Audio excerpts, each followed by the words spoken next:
and that I will faithfully perform the duties of the office of the Mayor of the City of New York of the office of the Mayor of the City of New York to the best of my ability. to the best of my ability. So help me God. So help me God. Congratulations, Mr. Mayor. On New Year's Day, David Dinkins became the 106th mayor of New York City.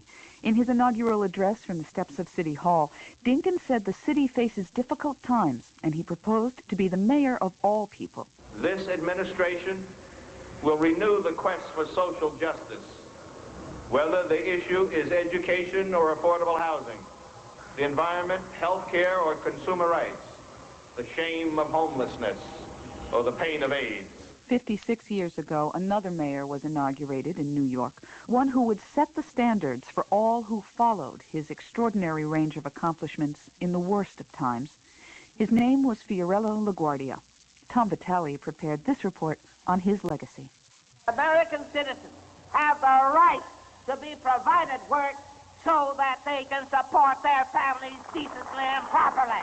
Now is the time to fight for the best interest of our city, and we have public housing was finally recognized as a proper function of government. When FIORELLO LaGuardia took office as the 99th mayor of New York City in 1934, the nation was in the depths of the Great Depression.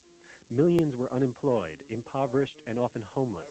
In the borough of the Bronx, there had been massive demonstrations known as the Great Rent Strike Wars. Why should I be standing in line, just waiting for bread?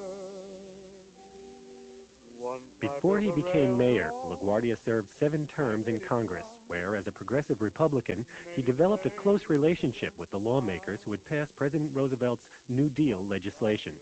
When federal funds for public housing became available under the Public Works Administration, LaGuardia was quick to seize the opportunity. The first low-cost public housing projects in the country were built in Brooklyn, Queens, and Manhattan. Eventually, more than 20% of all the nation's public housing units were built in New York City.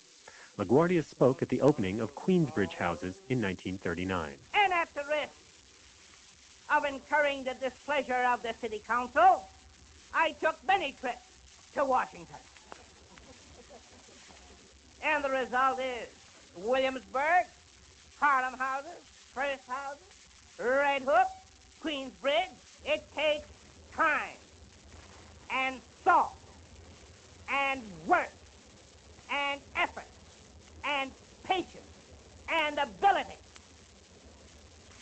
to first conceive and then design and then construct a unit of this kind. It's not done by speeches. During his administration, LaGuardia undertook a huge expansion of the city's public health services. In the 1920s and 30s, highly contagious diseases, measles, diphtheria, influenza, and tuberculosis, claimed thousands of lives in New York City, including those of LaGuardia's wife, Thea, and his infant daughter, Fioretta. As mayor, LaGuardia used federal funds to build new hospitals in each of the city's 5 boroughs, along with a network of new district health centers and clinics. We are winning the war on tuberculosis. I have often predicted that the next generation will have no tuberculosis problem. David Rosner is a New York City historian at Columbia University. What LaGuardia did was to say we have to fund public institutions, and we're the only city in the country that did that. We're the only city with 17 hospitals, with a series of health centers that are publicly funded and publicly controlled. Here you have LaGuardia setting up public institutions, saying they should be good, they should be high quality, and then everyone in the city should be entitled to services in them. There's a very profound change, something that over the next 40 years will be part of the baggage, part of the agenda of all future health battles and discussions. Changing the weather, changing the sea. From now on, there'll be a change in me. My walk will be different, my talk and my name. Nothing about me is going to be the same. I'm going to change my way. FIORELLO LaGuardia was a Republican in a city which had been controlled by the Tammany Hall Democratic machine since the end of the 19th century.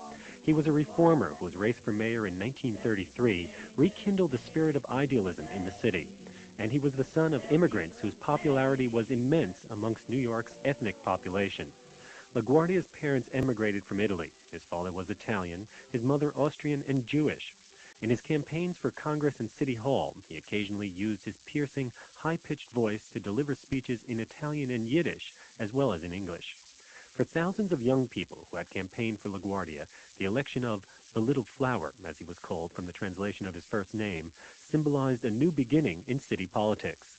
Rose Shapiro was one of those campaign workers. He was a fighter, and he stood for the very things that all of us wanted to see in our city. Someone who was going to further the quality of life of the poor. Take your last red penny, borrow some if you haven't any, buy yourself a new broom, sweep the blues away, change that hard luck story, everything will be honky-dory, get yourself a new broom and sweep the blues away. As mayor, LaGuardia embarked on a series of moral crusades to enact his reforms. He expanded the civil service system and replaced the incompetent and no-show workers still on the city payroll from the Tammany era.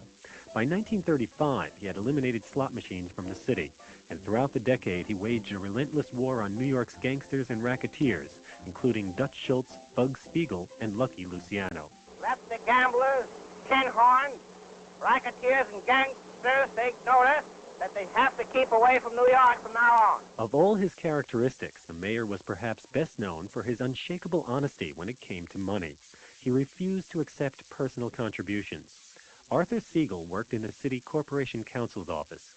He recalls one incident when LaGuardia received a campaign contribution for $4,000 from some of the city's gambling interests. And he sat back in his chair and tore up the check in small pieces and dropped it in a basket and said, "Don't you boys know anything? This check is from the pinball people." There was never any hesitation about it. He had a dollar honesty about him, which was absolute. One of the most important programs initiated during LaGuardia's administration was the vast expansion of New York's highway system. By 1934, new roads and bridges had become a necessity because of the phenomenal popularity of the automobile. Come away with me, Lucille, in my merry automobile. In one year, 1936, LaGuardia dedicated the massive Triborough Bridge, the Henry Hudson Bridge, and the Grand Central Parkway. 3 years later, the Bronx Whitestone Bridge was opened, along with the most modern aviation facility in the country. LaGuardia Airport in Queens was named by the city's Board of Estimate since the mayor's single-minded obsession was responsible for having it built. I do not believe that anyone realizes the air traffic after the war. I expect not only daily but almost hourly schedules to Europe. This world of ours is ever changing. The hand of time keeps rearranging. The completion of LaGuardia Airport and the new highway system were key elements of a master plan of LaGuardia and his Parks Commissioner, Robert Moses, to bring visitors to a great exposition being built in Flushing Meadows. I hereby dedicate the World's Fair, the New York World's Fair of 1939. On April 30th, 1939, President Roosevelt dedicated the fair as a symbol of peace, progress, and prosperity. All who come to this World's Fair in New York, they will find that the eyes of the United States are fixed on the future. Yes, our wagon is still hitched to a star. It was ironic that an event designed to celebrate human progress should begin as the world was approaching another war. December 7, 1941. I want to warn the people of this city that we are in an extreme crisis, and the action taken by the Japanese government this afternoon, it was carrying out the now known Nazi technique of murder by surprise. We must be prepared for anything at any time.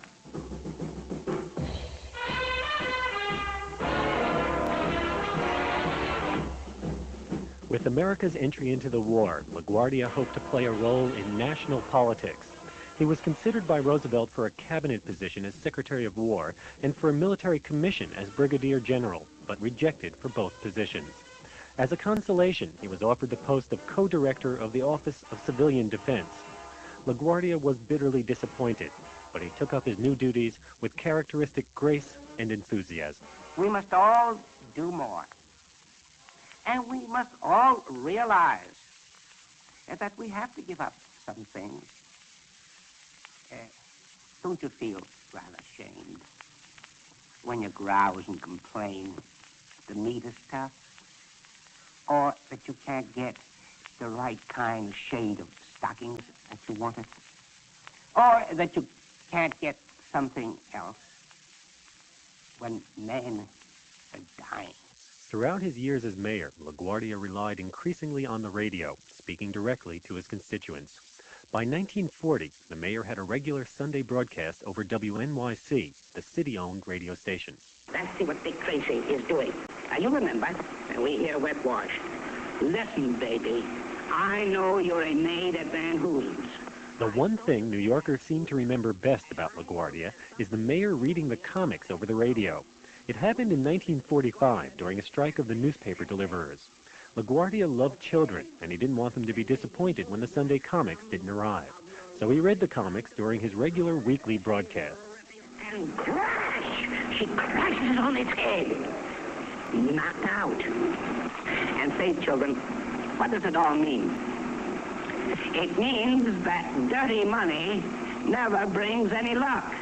Perhaps this was the single most important reason for LaGuardia's success, his ability to talk directly to the people, to convey a sincere concern for their problems.